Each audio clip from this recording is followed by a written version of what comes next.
Hello, my name is Leticia Chacón, and I am a senior in the School of Foreign Service studying international politics. And this year I conducted a research for a thesis project for the minor in Latin American Studies. And I chose to focus on the ramifications of La Nueva Colombia, the limitations and expansions on NGOs stemming from the peace efforts.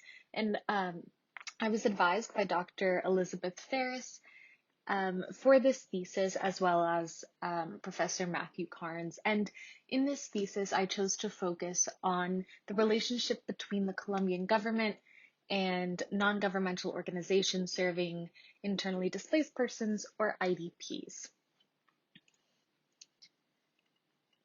So, focusing on this difficult relationship, my research question was, how have actions by the Colombian government for the sake of a new Colombia, or Una Nueva Colombia, affected the roles and operations of IDP serving NGOs in the Bogotá-Soacha urban area?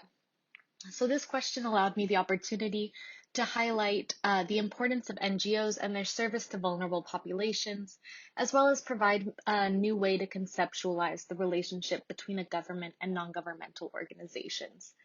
And after conducting my research, I found I kind of developed this hypothesis, which is that through the 2016 peace accord, the 2016 tax code reform, and the regularization of Venezuelan refugees, which started in 2016 and is still going on today, these three different government actions have created limitations and expansions on the roles and operations of these NGOs in the Bogotá-Soacha urban area.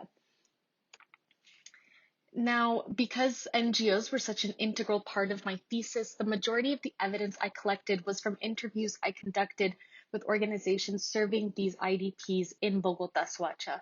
So in order from left to right, which is also from the largest NGO to the smallest, I worked with the Jesuit Refugee Service, or JRS, which is an international NGO. I worked with Fundación de Atención al Migrante, or FAMIG, which is the Foundation for Attention of the Migrant, which is a part of the Archdiocese of Bogotá. And I worked with Fundación Colombia Nuevos Horizontes, or Foundation Colombia New Horizons, which is a very small and local NGO that is not religiously or politically affiliated in the Soacha municipality. Now, in the context of this thesis, I developed two new definitions for my key terminology to define the relationship between a government and its non-governmental organizations. So in the context of this thesis, a limitation is defined as an effect on an IDP serving NGO that restricts its abilities to serve its beneficiaries, and an expansion is defined as an effect on an IDP serving NGO that increases its role or responsibility to either existing beneficiaries or new beneficiaries who are in need of aid and assistance. And this is just a table of my findings after studying with these organizations and along with my advisor, Professor Elizabeth Ferris and Father Matthew Carnes. I was able to develop the fact that there were three primary limitations and three primary expansions on IDP serving NGOs based on these two definitions.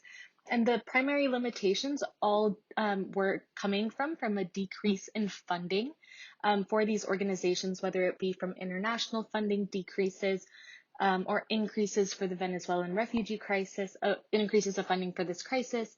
And the expansions came from increases in responsibilities for these organizations because of a continuing internal displacement crisis, as well as a growing Venezuelan refugee crisis.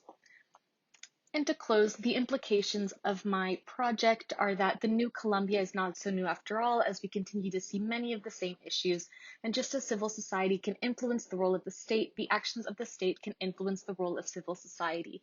I learned so much from this thesis project, and I really enjoyed the ability and the possibility to work with non-governmental organizations in a completely different country, along with the help and the connections that Professor Beth Ferris provided to me, as well as Father Carnes.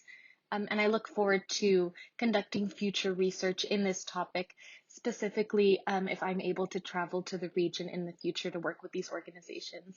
Thank you very much for listening to my research today.